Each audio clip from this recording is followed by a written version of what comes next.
Witamy na wideo szkoleniu PCWorks w 5 krokach. W tym odcinku pokażemy, jak wykonać konfigurację sprzętową. W widoku Bus Configuration Workspace w drzewie Bus Structure klikamy prawym przyciskiem na ikonę Action Line i wybieramy Read Action Line. W naszym przykładzie występuje tylko jeden dodatkowy moduł rozszerzeń. Klikamy na moduł i potwierdzamy przyciskiem OK.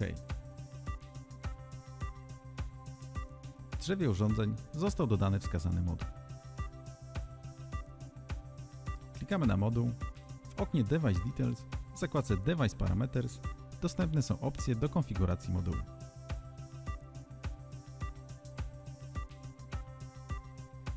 Natomiast w zakładce Datasheet dostępna jest skrócona instrukcja dla danego modułu, a w niej najważniejsze parametry techniczne.